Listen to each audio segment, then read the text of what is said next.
Hola, ¿qué tal? Bienvenidos una vez más. Estamos aquí con todos ustedes para revisar nuestro tema de administración y abastecimientos. Bueno, pues ya estamos en la sexta sesión, la sesión número 6, ya casi llegamos al ecuador de la materia, de la asignatura. Y bueno, pues estamos pues aquí tratando de evaluar todos estos aspectos de las estrategias competitivas, de una correcta selección del proveedor. Ya hemos visto la función de compras, a qué se refiere compras, qué tipo de insumos podemos llegar a comprar, para qué lo podemos llegar a comprar y cómo lo podemos llegar a comprar mediante el establecimiento de un manual de procedimientos.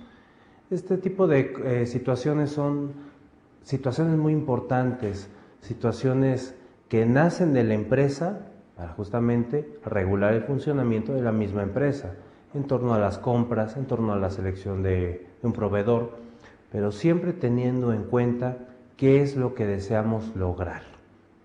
Si en algún momento dado estamos confundidos acerca de qué es lo que queremos lograr con la selección de determinado proveedor, entonces sería buen momento para empezar a replantearse qué tipo de estrategia queremos seguir, ¿no? Bueno, pues dicho lo anterior, vemos segundo tema de la asignatura, y bueno, pues vemos los subtemas, ¿no? Selección y control de proveedores, que es ahí donde todavía estamos desde la sesión número 4, ¿no? Y relaciones con proveedores. Bueno, pues vamos a continuar con los conocimientos, ¿no? Los conocimientos que se van a generar a lo largo de este tema, ¿no? Que ya se expandió un poquito, pero bueno. Los conocimientos es justamente el estudio de las 4 estrategias competitivas, ya vimos 3, ¿no? Ahora nos vamos a enfocar en la cuarta, que es la estrategia de nicho de mercado. Y bueno, ahora ya después de eso, vamos a poder ahora sí ya ver las consideraciones básicas de un modelo tradicional.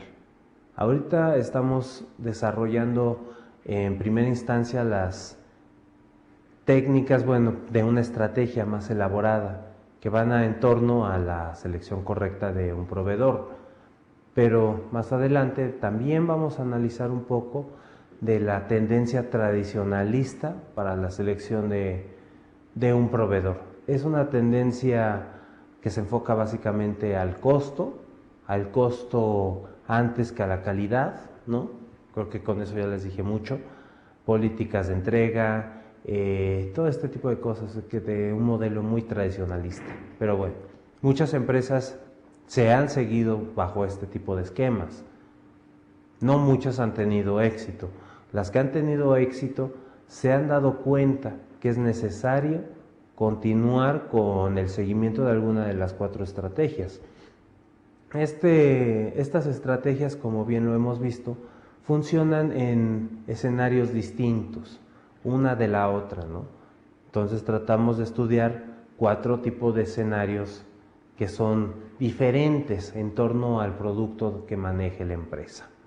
Bueno, después de que veamos este modelo tradicional, vamos a encontrarnos con el tema de control a proveedores. Ahora sí, ya vamos a ver la base del control, a qué se refiere el control, para qué es necesario el control, qué se va a controlar y cuándo se va a controlar, ¿no?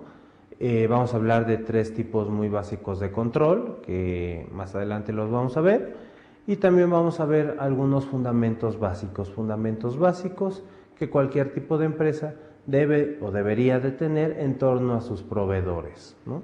Muy bien.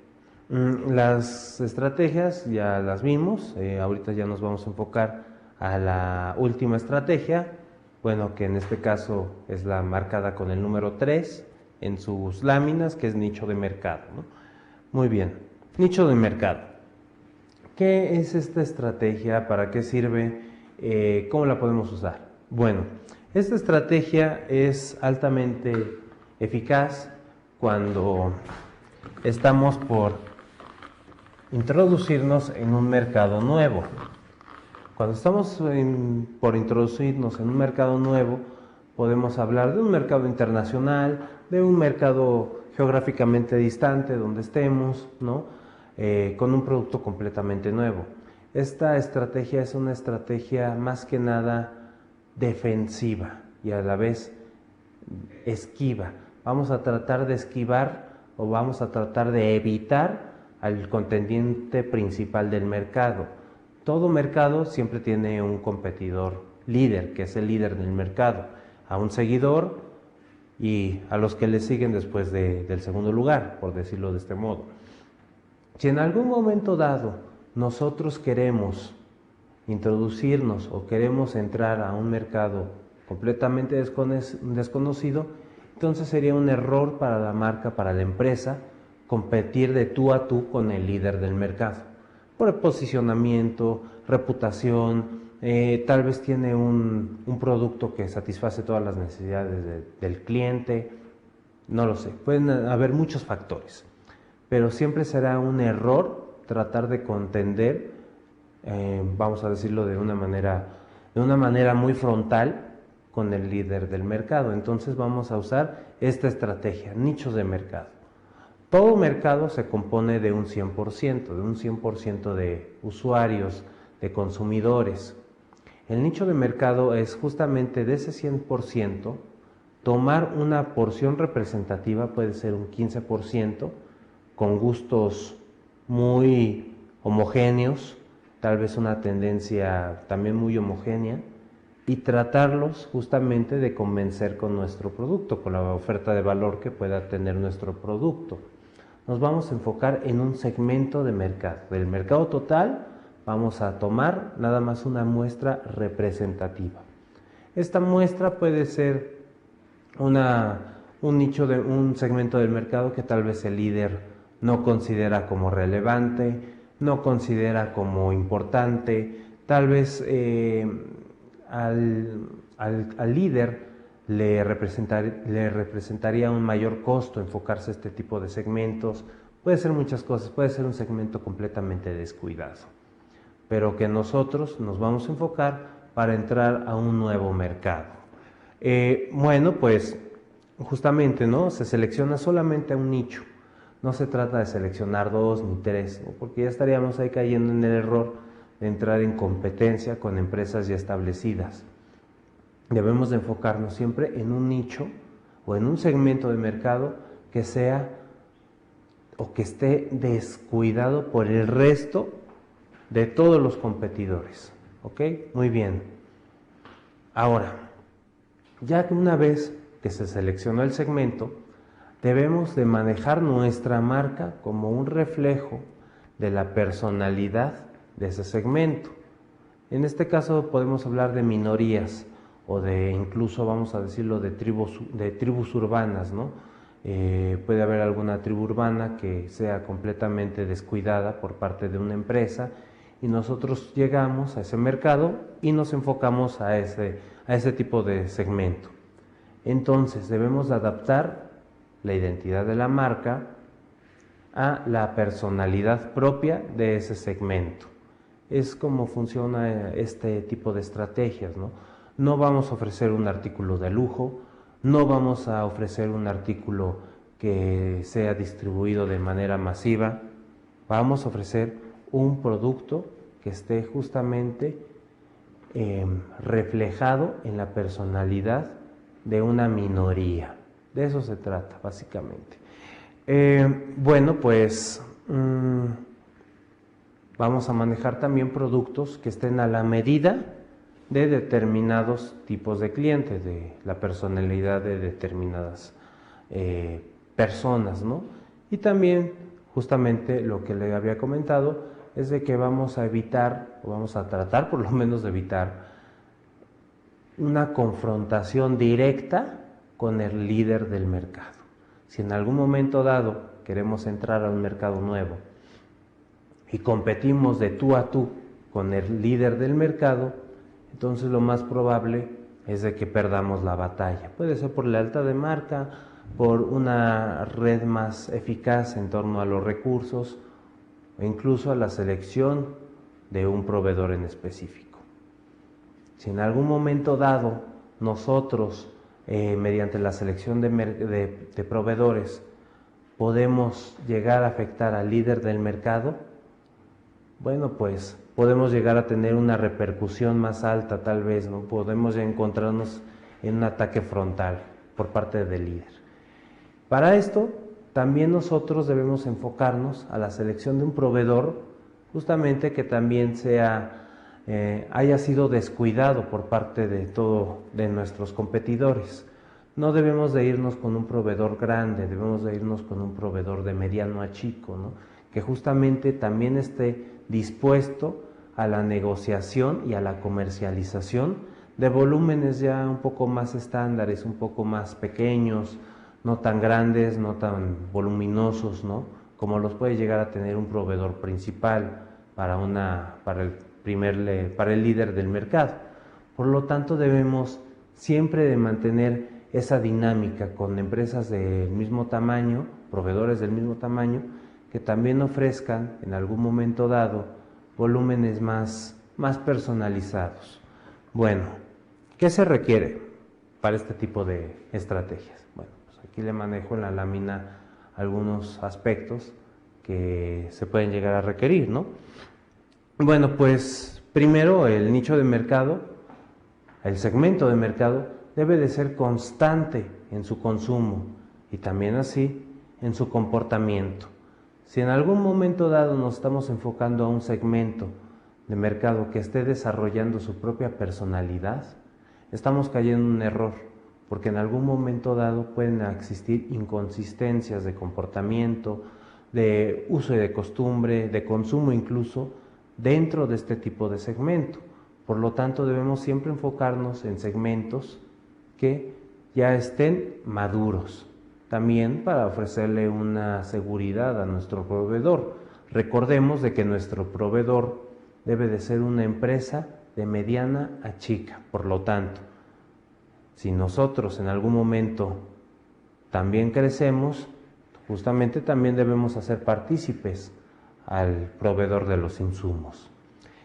Otro punto que se requiere para el seguimiento de esta estrategia es de que el segmento que se haya seleccionado debe de tener un potencial de crecimiento, un potencial incluso hasta de mejoramiento en el uso de la compra.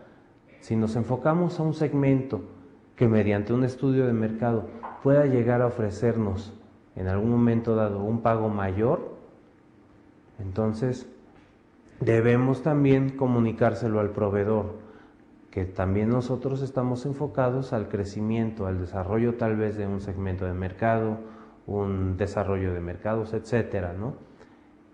También debemos de seleccionar entonces a un proveedor que tenga en algún momento dado la capacidad, puede ser tecnológica, incluso de recursos humanos, para en algún momento dado también crecer conforme a las necesidades que nosotros vayamos teniendo. Si el mercado crece y nosotros también vamos a crecer, entonces debemos también seleccionar a un proveedor que tenga también esa capacidad y también tenga ese deseo y también tenga, bueno, pues los medios para también ofrecer mayor volumen, mayor pedido, etcétera, ¿no? Muy bien, bueno, pues lo que habíamos dicho, se requiere un segmento de mercado que haya sido descuidado, ¿no? Descuidado por parte del resto de competidores, ¿no?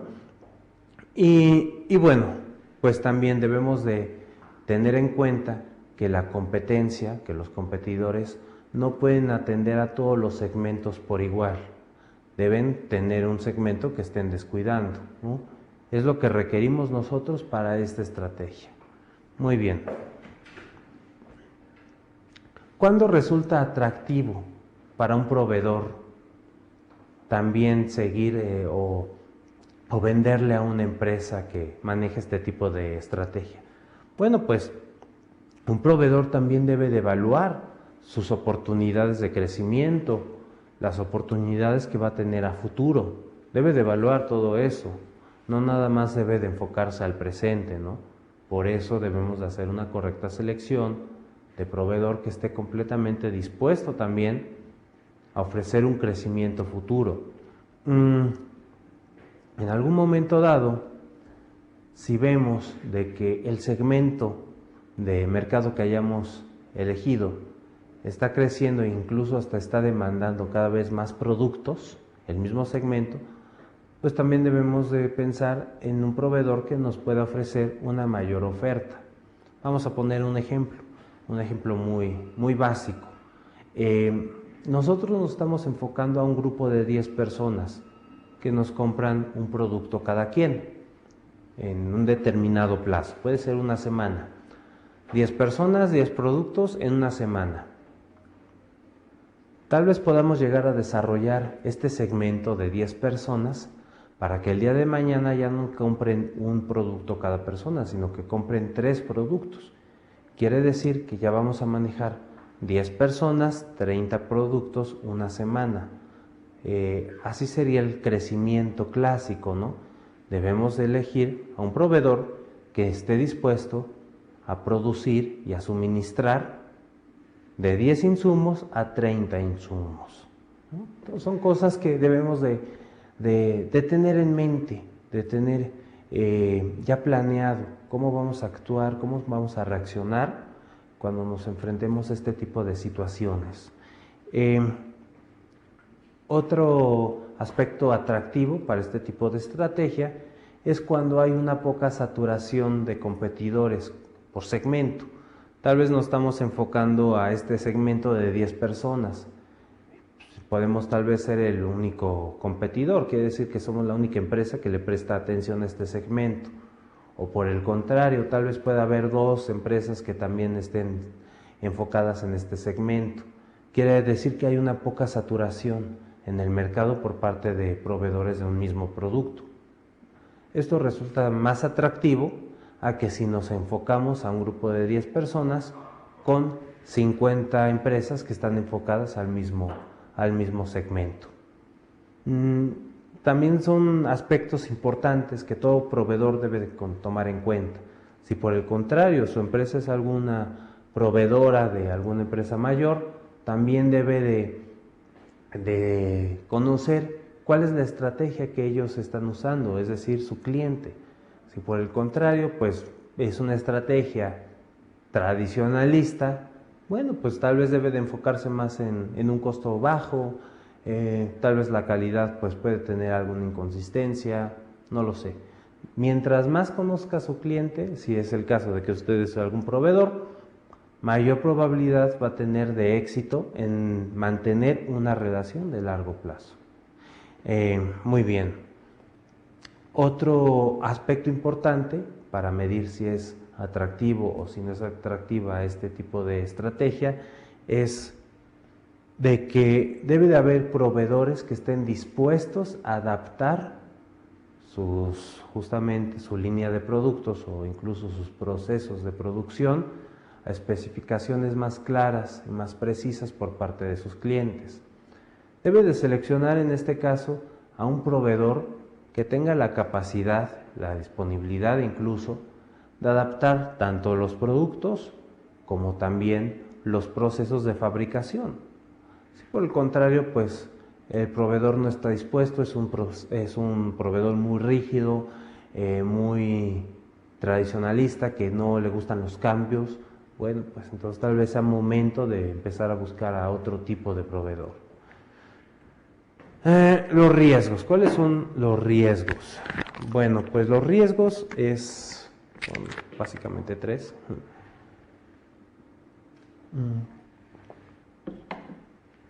Primer riesgo: si en algún momento dado el segmento es ampliamente atractivo para la empresa e incluso algunos otros competidores también ya se dieron cuenta que ese segmento al que usted está enfocado es altamente atractivo o que lo habían descuidado pero realmente es altamente rentable, entonces a este segmento de mercado van a llegar nuevas empresas competidoras. Es el principal riesgo, ¿no? El riesgo es la entrada a nuevos competidores. Como bien lo comenté, es una estrategia defensiva. tratamos de evitar confrontarnos con el líder. Pero si en algún momento dado el líder se da cuenta de que ese segmento es valioso, monetariamente hablando, que tal vez otro tipo de segmentos, entonces el líder posiblemente pueda adaptar productos a la medida también de ese segmento. Entonces tenemos ese riesgo, ¿no? El riesgo, vamos a decirlo de un modo muy general, el riesgo de ser descubiertos por el líder, ¿no?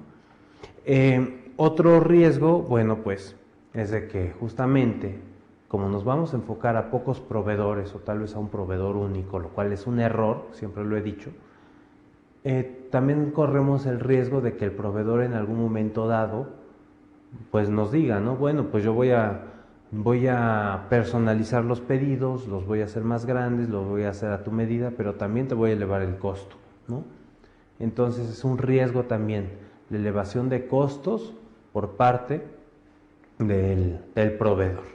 Si en algún momento dado llegan a existir inconsistencias y a la vez una escalada en los costos, bueno, pues estaría cayendo ya en este riesgo. Y el tercer riesgo justamente es de que el segmento al que nos vayamos a dirigir, tenga usos y costumbres que sean modificables con el tiempo.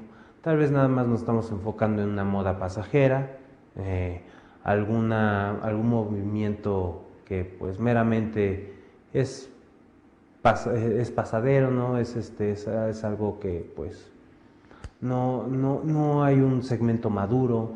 Pueden haber inconsistencias en el comportamiento de este segmento.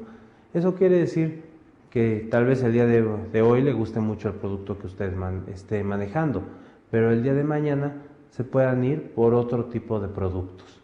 A eso se refiere a la modificación de costumbres por parte del segmento seleccionado. Muy bien, bueno, entonces con esto ya cerramos las cuatro estrategias competitivas, que toda empresa debe de manejar en el ámbito empresarial. En el ámbito ya más estratégico, más elaborado, más profundo, más serio, por así decirlo, ¿no? Ahora bien, hay algunos aspectos básicos, lo que le había venido platicando, son criterios muy básicos de un esquema muy tradicionalista, que casi toda empresa cuando inicia, cuando emprende algún nuevo proyecto, siempre tiene a su consideración, ¿no? Son aspectos básicos los cuales los vamos a revisar. ¿Cuáles son?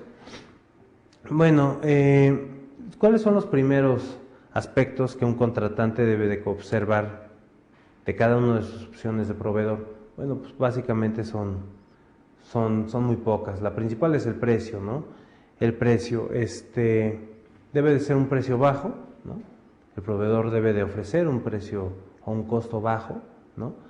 Y vamos a decirlo de un modo, debe de ser un insumo que sea medianamente de calidad, tal vez comprobable, medible, ¿no?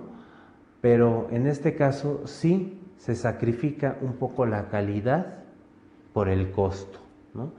Vamos a sacrificar la calidad por el costo debe de ser el menor posible, son planeaciones a muy corto plazo, tal vez a plazo inmediato, y bueno, pues básicamente se enfoca en el costo, ¿no? Y la calidad, bueno, pues ya es un tema más discutible ese, ¿no? Tercer aspecto es el pago. ¿Cómo se va a hacer el pago? Es otro aspecto fundamental, ¿no? Para elegir a un proveedor, incluso para una estrategia ya más elaborada.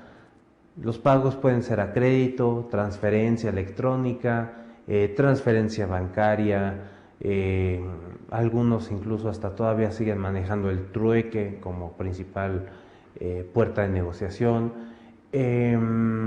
al contado, etcétera, ¿no? También son aspectos fundamentales. El modelo tradicionalista opta siempre por un pago a crédito, ¿no? Un pago a plazos. Bueno, pues el pago a plazos justamente lo que hace es que nos está encadenando a la obligación del pago a un proveedor en específico durante un determinado tiempo. Puede ser un año, 24 meses, etcétera, ¿no? Esto es algo muy riesgoso en el modelo tradicionalista, porque de encontrarse inconsistencias en la calidad, se debe de seguir manteniendo la relación comercial. No hay una manera legal ni formal de cerrar entonces este tipo de transacciones. Por el contrario, si estamos hablando de una estrategia más estructurada, el pago puede ser por proyecto incluso, ¿no? O incluso en algunas empresas lo manejan por contado, ¿no? Yo te pago, yo recibo la mercancía en el almacén y se termina la relación. En algún momento dado, si quedo satisfecho con la calidad de tus productos, puedo mantener la relación comercial. Así es como sucede en una estrategia más elaborada. En el modelo tradicional se maneja distinto, ¿no?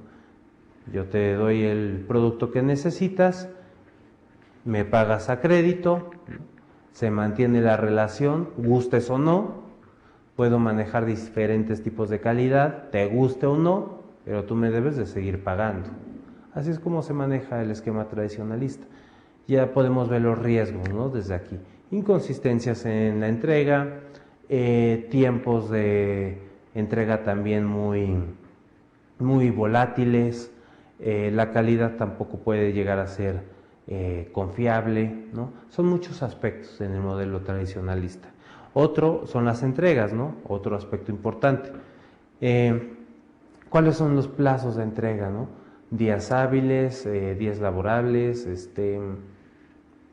toda la semana, ¿cómo se maneja, ¿no? Después del pago, entrega inmediata, entrega 2 meses, ¿cómo se da, ¿no? ¿Cómo se da la entrega? ¿No? Incluso hay algunos proveedores que también manejan la entrega mediante la contratación o el pago de un pedido mínimo, un volumen mínimo.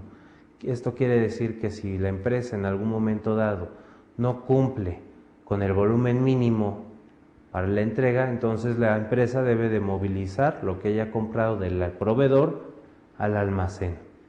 Son aspectos que se deben de ir considerando, ¿no? Para justamente también tratar de reducir al máximo los costos, sin sacrificar nunca la calidad. Muy bien. El servicio postventa, ¿no? ¿Cómo se da el servicio postventa en un modelo tradicionalista y en uno de estrategia? En uno estratégico, el servicio postventa se da en el flujo de información, en el manejo también de información de qué es lo que está pasando en el entorno, tanto del proveedor como de la empresa. Hay un flujo más informativo. En el modelo tradicionalista, esta relación o servicio se mueve un poco más monótona, ¿no? Bueno, pues tú me hablas si encuentras algún problema y luego ya vemos, ¿no? O bueno, vamos a vernos para ver si te puedo llegar a vender un poco más. Ese sería el modelo tradicionalista, ¿no? Puede llegar a ser un modelo que esté muy enfocado básicamente al costo, sacrificando la calidad.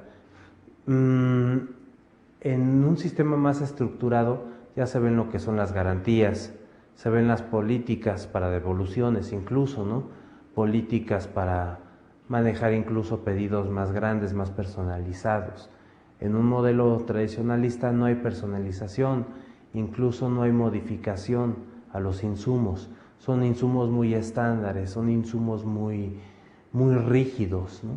En un modelo ya más estructurado, con una estrategia ya más específica, podemos encontrar proveedores que estén dispuestos a modificar incluso toda su cadena de procesos, toda su cadena de transformación para ofrecer un mejor producto con una calidad superior.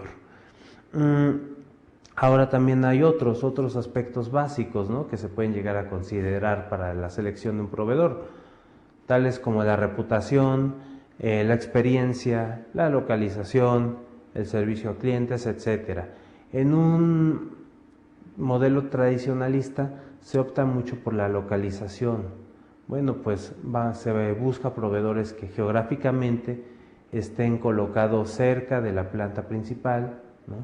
O pueden llegar a ser incluso vamos a decirlo, incluso vamos a contratar a un proveedor nada más porque tiene buena reputación, tiene buena fama, ¿no? Y muchas de estas situaciones incluso los proveedores se pueden aprovechar de las empresas que estén empezando.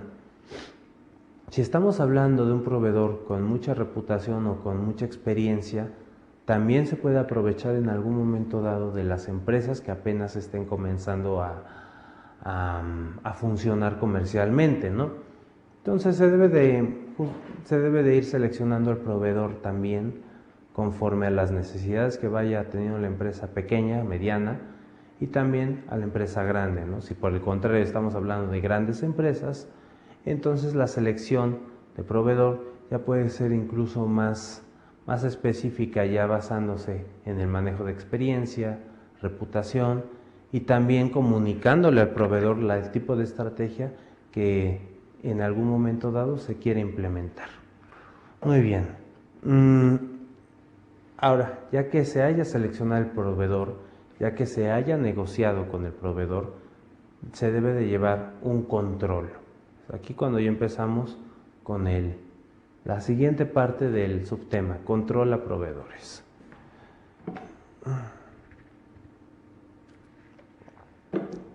Una disculpa. Bueno, control. Hay dos visiones del control. La visión estrecha, que es una evaluación posterior a la compra, es el modelo tradicionalista. Pues recibo yo la mercancía, empiezo a fabricar y después de que fabrico, evalúo la calidad de los componentes. Esa es la visión estrecha, es una visión muy tradicionalista. Y justamente está la otra, que es la visión amplia, ¿no? Que esta ya involucra a toda la empresa, ¿no? En el manejo del control. ¿Cuáles son algunos parámetros de la visión amplia? Bueno, pues son los siguientes, son los que le pongo en la gráfica, ¿no? Bueno, pues en primer lugar se evalúa el seguimiento de un plan tanto de compras como también de manejo de insumos. Por parte de compras está establecido en el manual de procedimientos cuáles son los pasos, ¿no?, a seguir. Bueno, pues en la visión amplia también se manejan parámetros o se controla cada procedimiento. Para esto vamos a hablar también un poquito de qué es control, un poquito más adelante. Bueno, se establecen parámetros de consecución. Si en algún momento dado los parámetros no se llegan a cumplir, pueden ser parámetros de calidad, parámetros de fechas de entrega me refiero, parámetros incluso de pago, de política de pago. Bueno, pues entonces estamos ahí cayendo en algún error en alguno de los procedimientos y debemos de detectar justamente qué procedimiento de la cadena de valor está fallando. Otro de los parámetros es la medición de los resultados. Es decir, si en algún momento dado el proveedor nos llegó a prometer que con el insumo se pueden lograr ciertos resultados, pues justamente debemos de medir los resultados, ¿no? Y en base a eso, si realmente se logran los resultados o no se logran los resultados, podemos llegar a optar por alguna medida correctiva o alguna medida de continuidad o de seguimiento. Es por eso que viene muy, vamos a decirlo, es un punto muy importante a considerar, justamente tanto en la promesa del proveedor como también en nuestras expectativas. El siguiente punto son contemplar las fugas, ¿no? Las fugas en los procesos. Si en algún momento dado, vamos a decir que el proveedor llegó a prometer que en determinado plazo de tiempo íbamos a tener ya la mercancía en el almacén, la fecha llega y todavía no tenemos la mercancía, bueno, entonces tal vez debemos también indagar qué fue lo que sucedió, tal vez hubo alguna fuga de algún proceso del proveedor, tal vez cosas incluso hasta tan básicas, ¿no? De que tal vez la dirección de la empresa resultó errónea o no encuentra la del domicilio. Entonces debemos también tener en consideración desde ese tipo de cosas tan básicas como cosas más elaboradas, ¿no? Como cosas de transportación, de mantenimiento de, vamos a poner, de refrigeración en el aspecto de algunos insumos perecederos, etcétera. También el proceso de control ofrece una retroalimentación. No nada más se termina con el proceso de que ya tengo la mercancía en el almacén y empiezo a fabricar.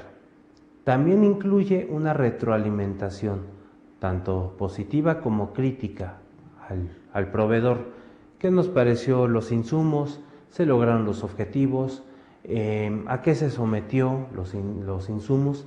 Esto también le va incluso a servir al proveedor, le va a servir en la medida de que también va a poder él medir la calidad de sus propios productos. Por el contrario, si usted es un proveedor de alguna empresa, es necesario siempre tener algún tipo de retroalimentación de sus productos, del servicio, del manejo que se le dio a los insumos, etcétera, ¿no? Bueno, y finalmente, también un esquema de control busca errores y debilidades en todo el proceso. Los errores se pueden dar de múltiples maneras y deben de estar contemplados en el manual de procedimientos, desde duplicidad de documentos, tal vez hubo alguna medición errónea en el volumen, tal vez no fue el color que esperábamos, etcétera, ¿no? Siempre debe haber ese tipo de especificaciones de una manera clara y sencilla en el contrato, ¿no? Y también este tipo de errores deben de ser medibles, cuantificables y también deben de ser previsibles incluso en la mayoría de los casos cuando estamos hablando de algún proceso de entrega. Muy bien. Control. Ahora vamos a ver los aspectos básicos del control. Aquí en la lámina les pongo 4 aspectos que básicamente es el control enfocado a la función administrativa. El control enfocado a la función administrativa cumple básicamente 4 aspectos. El aspecto de organización, que lo vemos del lado derecho de su pantalla, planeación, dirección, como punto central tenemos control y también las metas. Muy bien, esto es la función administrativa. Ahora vamos a ver a qué se refiere cada punto. El control empieza justamente desde el primer momento en que establecemos las metas, los objetivos. Por lo tanto, es indispensable hacer un recuento de las metas que deseamos lograr, cuándo las queremos lograr, de qué manera las queremos lograr y qué procedimientos debemos hacer para lograrlos. Es decir, una planeación es lo que le pongo abajo, ¿no? Después de las metas y del establecimiento de los objetivos, viene la planeación. ¿Cómo queremos lograr las metas? ¿Qué necesitamos para lograr las metas? ¿Qué se necesita también tener en los insumos para lograr las metas? Supongamos que la meta es, vamos a tener un ejemplo muy burdo, que producir un producto, vamos a producir un producto que llega a durar de 2 a 3 semanas con un uso constante de 5 a 6 repeticiones por día.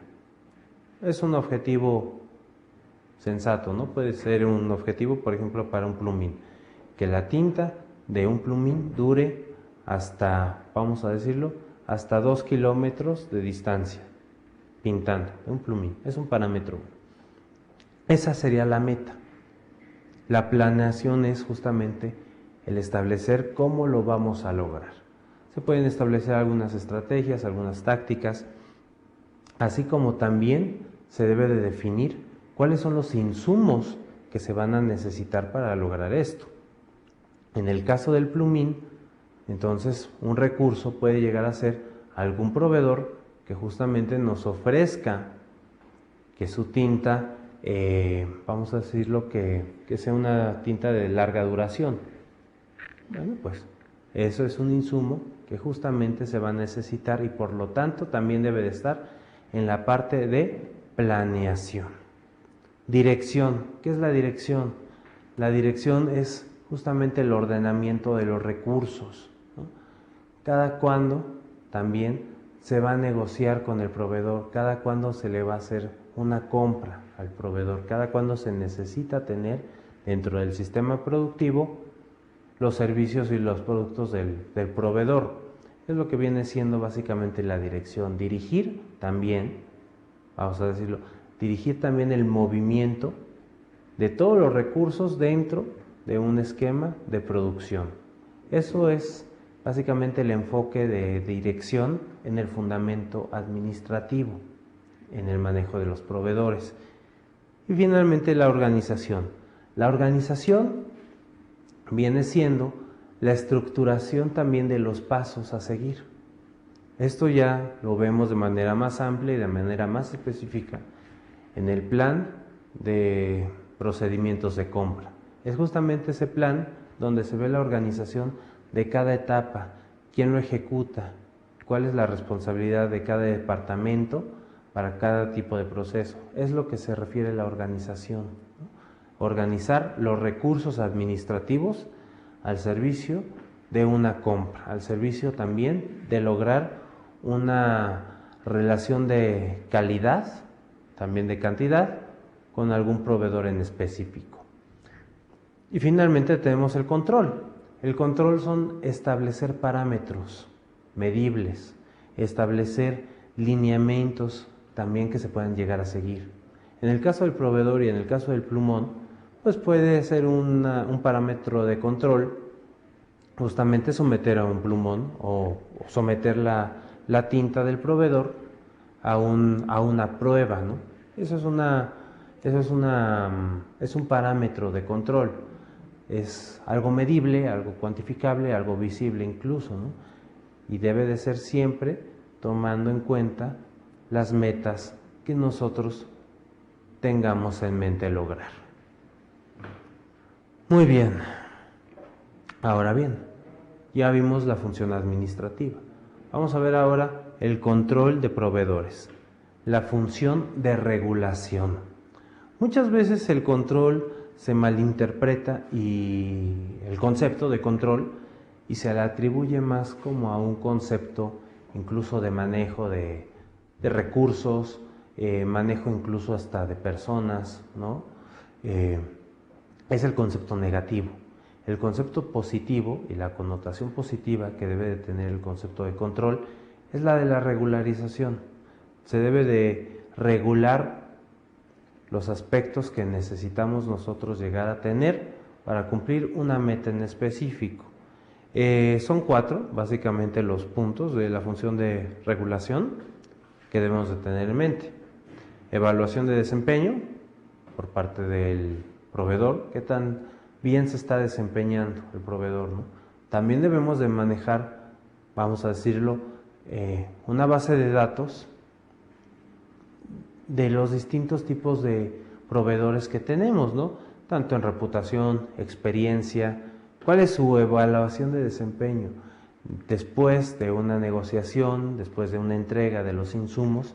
Debemos también nosotros evaluar, vamos a decirlo, los insumos que estamos recibiendo.